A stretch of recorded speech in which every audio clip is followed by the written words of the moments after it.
Para personas inquietas, Capital Radio. La mañana de la 10 con Tere Coello.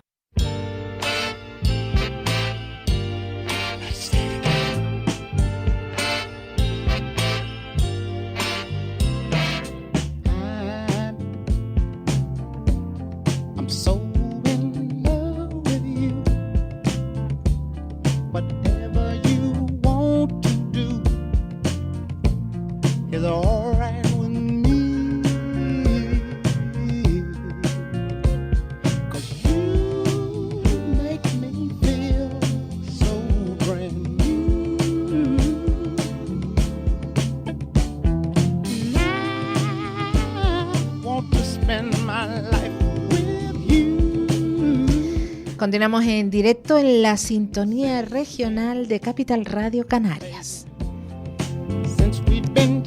Y saludamos a nuestra invitada que se encuentra aquí con nosotros. Ella es psicóloga, Marisol Bardón. Muy buenos días. Buenos días, Tere. Encantada de verte aquí, de compartir este tiempo contigo. Y yo también de venir y que me invite. Claro que sí. A ver, Marisol, el tema de que vamos a hablar hoy viene al pelo, o sea, empieza el buen tiempo, empiezan las ganitas de disfrutar del aire libre, empieza a estorbarnos ropa, empezamos a mirarnos más en el espejo y empezamos a ver cositas que no nos terminan de agradar. Pero mi pregunta es, ¿no nos terminan de agradar por la concepción social que tenemos de estética o porque realmente nos molesta? Entiendo que te refieres a los cuerpos. Sí, claro, ¿no? Lo de que está fuera de nosotros, que no nos termina de agradar, bueno, ya es otra historia. Estética. Bueno, para empezar, de los cuerpos no se opina. Y creo que ahí también el discurso va un poco por cómo le has dado tu introducción. Hay unos mandatos muy introyectados, ¿sabes? Muy líneas muy finitas a nivel de lo que es el contexto social, donde se nos va diciendo pues cómo debemos de ser, ¿no? Cómo tiene que ser nuestro cuerpo para que en un momento de exposición pues sea aceptado. Ya ni siquiera admirado, sino que sea aceptado. Y ahí es verdad que obviamente que hay una serie de malestares que nos van generando a la hora de no poder cumplir, entre comillas, con esos cánones que se nos van interponiendo de cómo debemos de ser. Que de los cuerpos no se opina, yo creo que también es una de las cosas que tenemos que empezar ya a acostumbrarnos, ¿no? Es no dar opinión, porque ahí también tenemos que ser prudentes de que no sabemos las realidades de las personas que recibe la opinión que yo estoy dando. No sabemos en qué momento se encuentra. De la misma manera que a lo mejor para alguien el que te diga, wow, te encuentro más delgada, puede ser algo que le alegre, pero es que a lo mejor está pasando por un proceso que el hecho de que le digas que está más delgado supone... Yo metí la pata en una ocasión en algo así, ¿eh? Exacto, supone que está pasando por un proceso de enfermedad. Uh-huh. Y bueno, y te lo comparto, por ejemplo, y te lo llevo a mí el otro día. Y mira que yo lo repito muchísimo. Cada vez que me dicen algo intento decir, mira, de los cuerpos no se opina. Como soy psicóloga, cuela bien, quedo un poco de enterada, ya está ella con su discurso, pero suelo cortar. Pero yo, por ejemplo, el otro día recibí ese comentario y fíjate que el movimiento que yo tuve un movimiento de preocupación. Porque claro, yo ya cuando vamos cumpliendo ciertas edades, el tema de la delgadez, si no estás implicada en ningún tipo de estrategia para bajar peso, se considera a lo mejor pues a un nivel de estrés, o a lo mejor es que pues, tienes alguna enfermedad que no te has detectado. Y hubo un momento incluso que hasta a mí me originó una situación de estrés. Y yo creo que ahí también es un poco, fíjate cómo el mensaje se dice a modo de piropo, ¿no? Porque el mensaje se traslada a modo de piropo. Ay, te encuentro más delgada, como que es algo que se considera que está bien, ¿no? Y ahí tenemos que también, y ahí es donde nos vamos dando cuenta cómo hay una serie de pensamientos, introyectos que se convierten en creencias, que se van marcando la pauta a la hora de yo tener comunicación o relacionarme, de qué es aquello que se espera y qué es aquello que es aceptado. Pero también es verdad que al final, hasta qué punto es libre elección, ¿no? Hasta qué punto es cuando empezamos a invadir los cuerpos, a entrar en todo temas de modificación para poder cumplir esos cánones de belleza que están impuestos a nivel social, hasta dónde es una libre elección, porque luego ahí también la libre elección es un mito, Porque al final es decir, bueno, tú vas libremente, ¿vale? Pero al fin de cuentas también es un timo de lo que es la igualdad. Porque la libre elección es al final, pero es el origen. O sea, hay una libre elección desde el origen de lo que yo quiero hacer con mi cuerpo que sea totalmente libre, o es una decisión que ya viene impuesta para dar respuesta a esas necesidades a nivel social que tienen que decidir cómo tienen que ser los cuerpos a ciertas edades en las mujeres, y que luego la libre elección es al final, si hago o no hago, ¿no? Entonces ahí también tenemos una serie de constructos que al final lo que nos originan es muchísimo malestar, porque luego si no das respuesta a esa necesidad, hay prejuicio, hay etiquetas, ¿no? Que se nos dice, ¿no? Y cada edad, o por ejemplo el otro día, ¿no? Viendo estadísticas, que yo me quedé asombrada. El tema de cirugías estéticas creo que se ha incrementado más de un 200%. Bueno, es que estábamos en mujeres accediendo a partir de los 35 años, pero es que ha bajado la edad a 20. y menos. El otro día escuchaba una noticia que a una niña, como regalo de su primera comunión, es una operación estética de su nariz. 10 años. Exacto. Pero claro, ¿cuál es el mensaje que recibimos ahí? Que nuestros cuerpos son defectuosos, que nuestros cuerpos no están bien. Entonces, al final, ¿qué es ser perfecta? Si lo que trabajamos luego en salud mental es todo lo contrario, ¿no? Que somos seres imperfectos, porque de la misma manera que vamos aprendiendo a lo largo de la vida, nuestras experiencias también son fuentes de aprendizaje, nos vamos nutriendo, tenemos derecho a cambiar, tenemos derecho a equivocarnos, con lo cual la perfección, al final, lo que nos permite es un malestar, no un beneficio. Entonces, si ya el mensaje que empezamos a recibir es que nuestros cuerpos deben de ser perfectos o deben de cumplir una serie de cánones, al final, ¿dónde estamos llevando con todo eso? ¿Cuáles son todas las dificultades en salud mental que podemos tener a raíz de todo lo que tiene que ver la no aceptación corporal? Y ya ni siquiera te hablo de TCA, que pueden ser trastornos de conducta alimentaria, que también se han incrementado una barbaridad y en edades cada vez más tempranas, sino en temas de autoestima, en temas de inseguridad, mermar mis relaciones sociales porque no quiero ir. Si yo considero que mi cuerpo no es normativo o se va a someter a juicio o voy a tener una dificultad, yo voy a ir a la playa con mi grupo de amigos de manera normal y ponerme en bikini y bañador como quiera, pues a lo mejor no. El hecho de no ir, ya la parte social está mermada. Si somos seres sociales y no nos relacionamos, ya vamos a tener dificultades en nuestra salud mental. O sea, que imagínate al final todo lo que origina. Entonces, va a haber juicio hasta que no rompamos el constructo social. ¿Qué porcentaje? Hablamos de salud mental y de belleza, o sea, los cánones, estos, los estereotipos. ¿Qué porcentaje se podría solucionar? Primero, si no se fuese tan tiquimiqui, tan puntilloso como sociedad de encapsular determinados modelos de cuerpo, y si te sales de ahí, pues ya no eres aceptado. Y después, por otro lado, la prevención. ¿Qué cantidad de salud mental se aliviaría si, por ejemplo, las consejerías responsables o ministerios de sanidad se implicasen en determinar? Te digo, ayer estaba preparando la entrevista y me saltaba este anuncio del Ministerio de Sanidad de las lentillas, las gafas, y también lo que es la odontología, la parte de los dientes. Y después eso me llevó a otro artículo que leí, el gran porcentaje de mujeres que caen en una depresión cuando empiezan a tener problemas con las piezas dentales, a caérseles, y por economía o lo que sea, no pueden arreglar. Personas que se alejan, que se aíslan, que dejan de salir.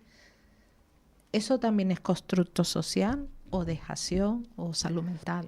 Hombre, ahí tenemos también lo que es la parte de violencia económica, ¿no? Institucional. Al final es no poder acceder a una serie de recursos o de cubrir una serie de necesidades que son básicas. No me refiero a que tú quieras modificarte la dentadura por estética, pero sí es verdad que el que de manera, pues por salud, por lo que sea, pierdas, el que no puedas cubrir. Pero está en el canon de belleza también. Exacto, si no tienes dientes, exacto, eres rechazada. El yo no tener medios económicos que pueda cubrir esa necesidad, pues al final también va a generar una situación que va a generar malestar. Entonces, ahí también tiene que ver el contexto socioeconómico. Por eso muchas veces a la hora de intervenir o a la hora del acompañamiento tenemos que tener en cuenta el contexto y la situación, porque no todo lo va a poder llevar a cabo si no hay unos medios. Y eso también el contexto limita muchísimo. Yo a lo mejor puedo tener ciertas dificultades y también es verdad que depende de mi situación económica, yo las puedo cubrir. No, en otros lados no. Pero yo no sé ahí hasta qué punto, yo entiendo que sanidad en situaciones que sean de salud y que sean de vital, como por ejemplo tener una dentadura para poder masticar, yo entiendo que eso, no sé si lo cubre o no lo tengo claro, ¿no? El tema de las lentillas a lo mejor se puede considerar, bueno, un tema más estética, pueden llevar gafas, tampoco lo sé, pero sí es verdad que el romper quizás todo ese constructo social tiene que ser una labor colectiva. Tiene que ser desde una labor individual de tener un compromiso de informar, leer, empezar a nutrir de qué nos está pasando. Luego también tiene que haber una implicación institucional, desde la administración, a nivel social, porque si no, no lo vamos a cortar, ¿no? El que yo a lo mejor un poco quiera tomar ciertas decisiones sabiendo que a lo mejor voy a tener movimiento en aquellos espacios donde formo parte, pero yo a lo mejor me nutro, me fortalezco y lo puedo llevar a cabo, a lo mejor yo se lo puedo llevar.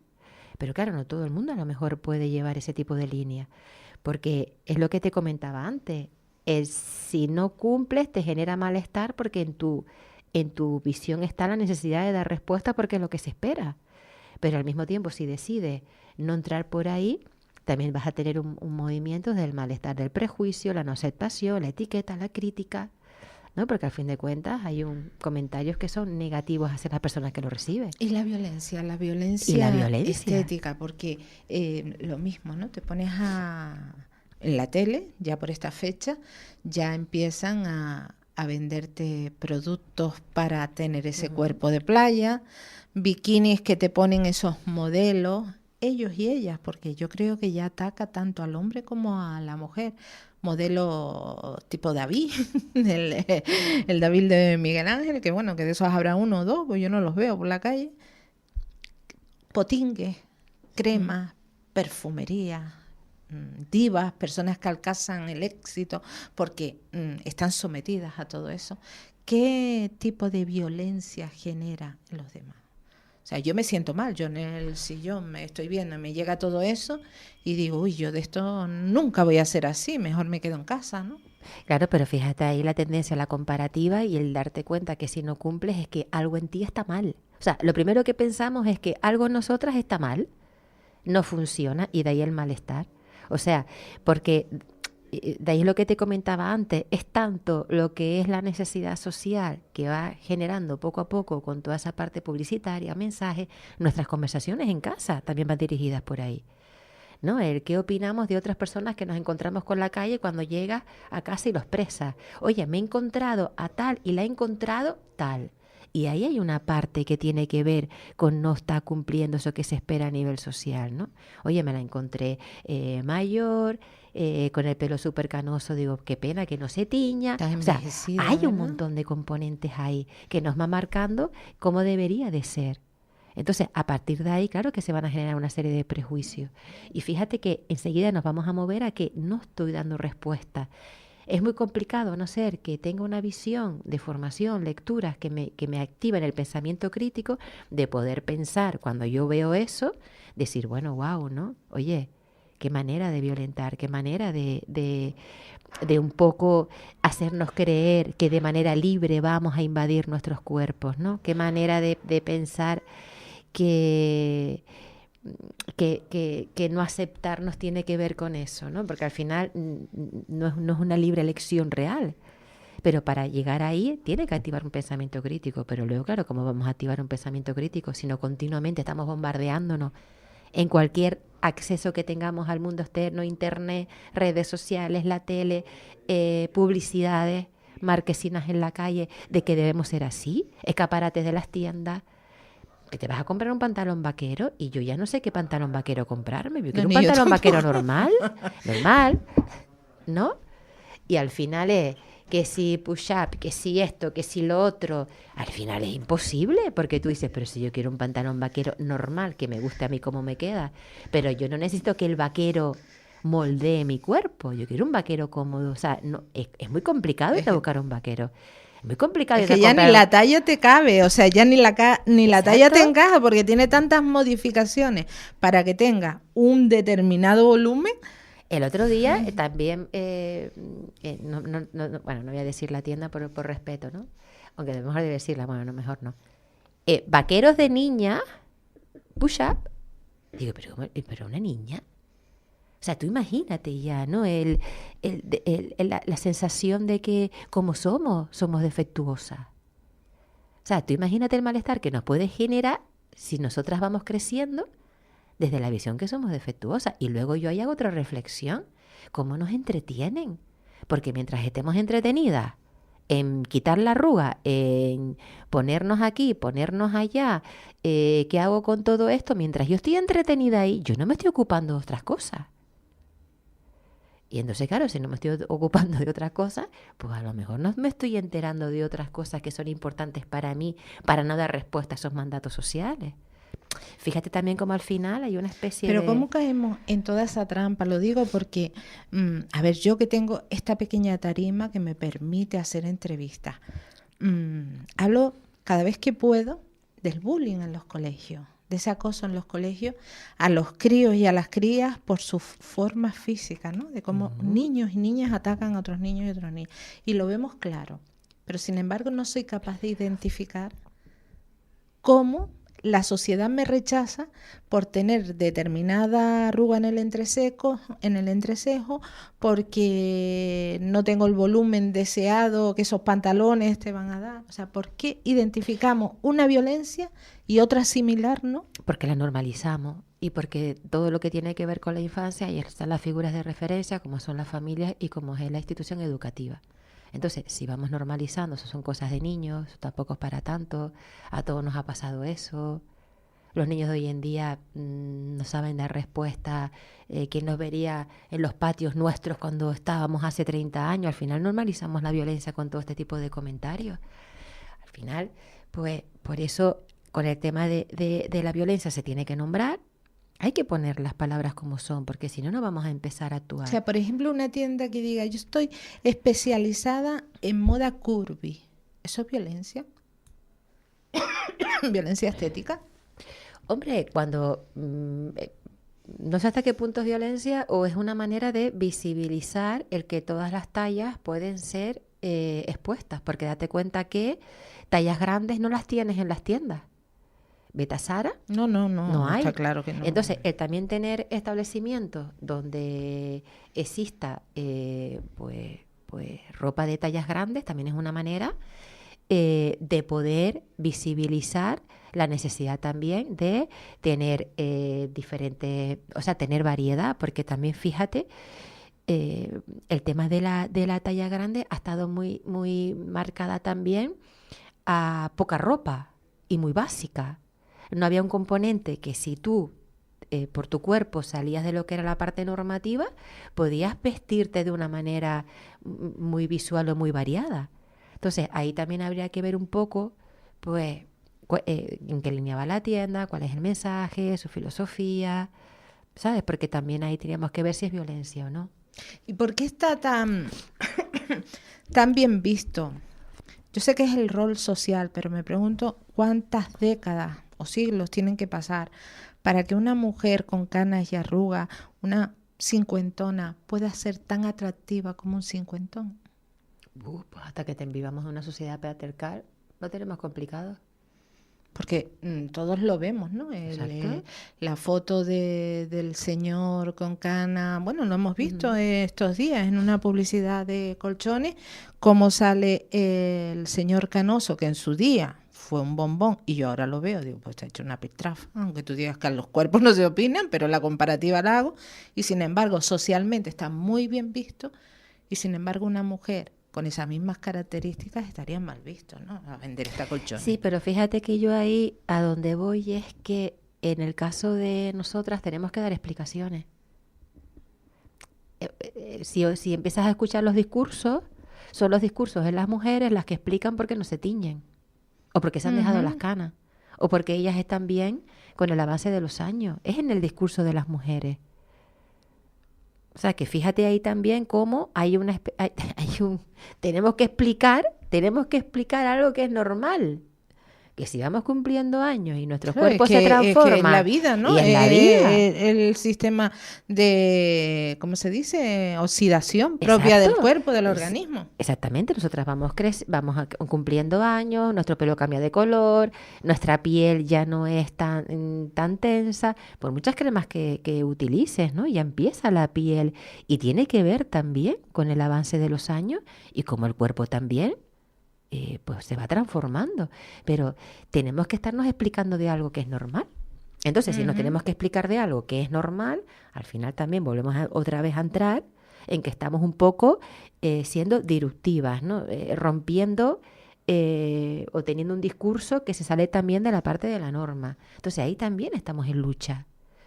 Entonces, por eso yo muchas veces también soy de la opinión que digo, oye, vamos a elegir las luchas y hay situaciones en las que no tengo por qué explicar. ¿No? ¿Y las redes sociales, Marisol? Porque uno entra, bueno, yo creo que en todas están por igual, salvo Twitter, que es más otro tema de guerra y de política y demás, pero todas, esos consejos, esas niñas que yo veo, bueno, una niña que apenas tiene 17 años dándote consejos para la bolsa de los ojos o las arrugas del cuello. Y digo, pero ¿qué sabe ella, no? Y esos miles de seguidores que le dan la razón a ese tipo de violencia, ese crearte un malestar, ese caer en esa trampa, porque pero yo me creería algo así si me lo ofertara una persona de 60 años, pero una niña de 17 años, ¿qué me va a hablar a mí de arrugas en el cuello, de arrugas en la frente o de pechos caídos? ¿Qué me va a hablar? Pero ahí tienes todo lo que mueve las redes sociales, hasta qué punto es verdad mentira, ¿no? ¿Cómo hacemos uso de las redes? ¿Cuáles son los discursos que tenemos, ¿no? Porque para ella es importante actuar siendo influencer, porque también ahí... Pero ahí está ejerciendo ella violencia contra personas que sí que puedan tener... Claro, pero ahí el objetivo de ella no creo que tenga una intencionalidad de violencia, sino... No la conozco, ¿no? Pero desde lo que me cuentan... Son muchas, ¿no? En general, no creo que son exista muchas. una intencionalidad de violencia, sino existe una intención de exponerme, de ser visible, de ser seguida, de tener muchos seguidores, de ser importante, ¿no? Hay una parte también, una necesidad de muchísimo reconocimiento externo. Entonces, por ahí va a ir el objetivo.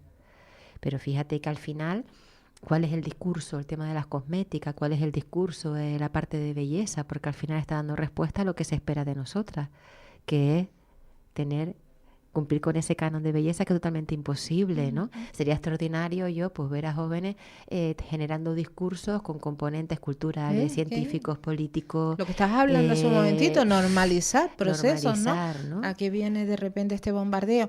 Y antes te decía, hombres también, cada vez si vamos a los lineales de supermercados o de perfumería, cada vez hay mayor presencia de productos para que al hombre no le salgan arrugas, para que el hombre tenga su piel brillante, esas barbas sedosas, esas calvas brillantes, con ciertos toques atractivos de colores, de no sé ni qué más.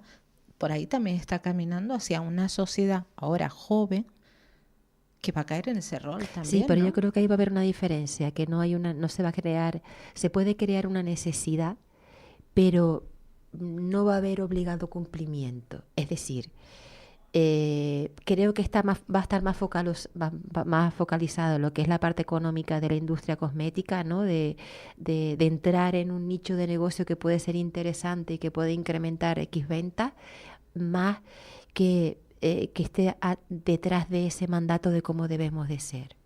No sé si me explico, ¿no?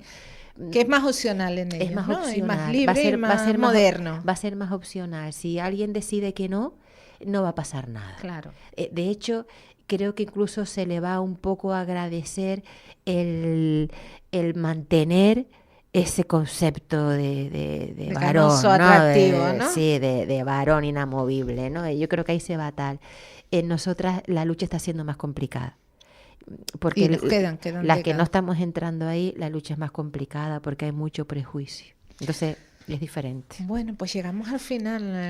Pues Apasionante todo esto de los malestares estéticos. Los malestares de género. De género, sí, que se relacionan y se visibilizan también en la estética, esos cumplimientos, esas premisas que debemos tener para no convertirnos en la nada. Marisol, tenemos que seguir hablando de esto.